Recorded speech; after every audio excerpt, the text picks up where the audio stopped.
Good afternoon. I'm Richard Nelson, the priest in charge at Calvary Church in Americus, Georgia, and this is our Wednesday noon meditation for Easter week. You look for truth deep within me and will make me understand wisdom secretly. This is the 7th verse of Psalm 51. We prayed this psalm together on Ash Wednesday. We also prayed it Friday evening in the first week of Lent and Holy Monday morning. You look for truth deep within me and will make me understand wisdom secretly. What is your deep truth? It is tempting to give a churchy answer. I am a child of God. I am a redeemed sinner. As true as such statements are, let's look at it another way. Let's assume the deep truth about ourselves is not a conscious thought or definition. Everyone's deepest truth is something that comes out.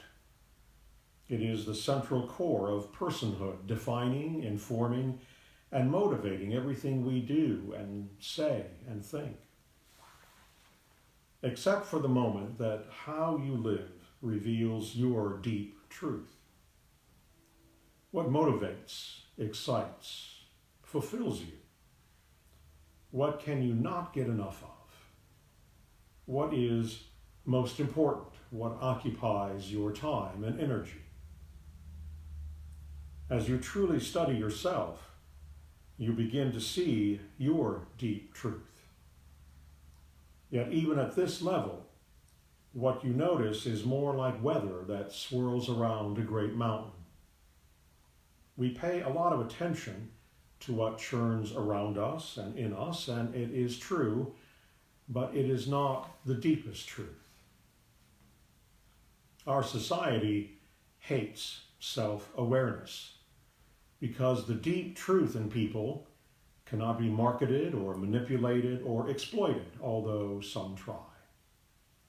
Indeed, deep truth is the cure for greed, lust, envy, gluttony, pride, vengeance, violence, and everything that dehumanizes and destroys personhood. The deep truth makes us human, makes us who we are, no matter that we can be blind to this reality. I said a moment ago that what we usually are aware of in ourselves is like the changing weather around a mountain. But you are not the weather. You are not the relentless storms of emotion and restless thought. You are the mountain.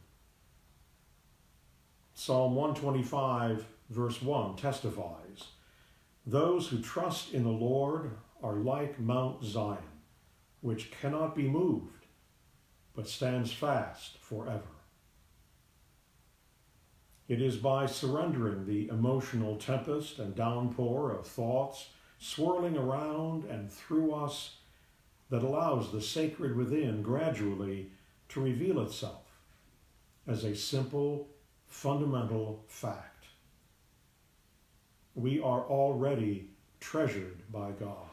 We already are held in God's love. Already we are surrounded with God's eternal loving kindness. Again from Psalm 125, "The hills stand about Jerusalem, so does the Lord stand round about his people, from this time forth, forevermore." Our prayers, our worship, our works of mercy, study, common life, our silence is meant to reveal the truth.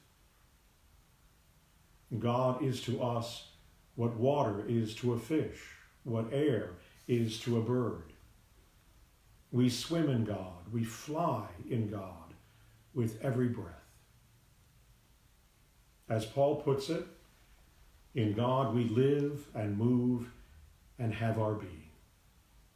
Acts 17:28. And from Colossians, your life is hidden with Christ in God. The problem of sin is not that we force God to abandon us. This is a ridiculous thought on the face of it. No, in sin, we forget what we are.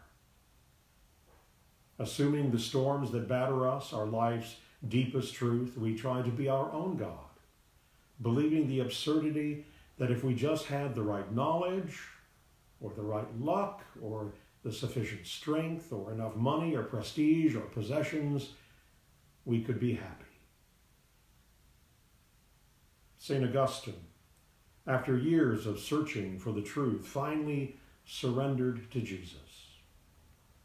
He came to the realization that God is, to quote, closer to me than I am to myself. O beauty, ever ancient, ever new, you were within, and I was outside myself.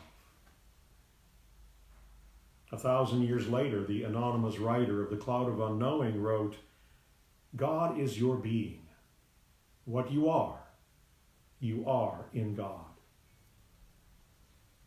Our mission to the world is not to convince anyone that a man executed 2,000 years ago miraculously came back to life. No, we are to live the truth of God's love for everyone and God's always presence with everyone. And this truth is revealed in Jesus. We are to live the truth that God is already with us, around us. We are immersed in God. We are to live the truth that the struggle is not to find God, but to surrender our puny, pathetic attempts at being our own gods and give our lives, ourselves, day by day, moment by moment, to this glorious God who loves us with the fullness of his own infinite being. And that God's being is revealed in Jesus, who at the right time died for us while we are still sinners, who became as we are, so that we might become what he is.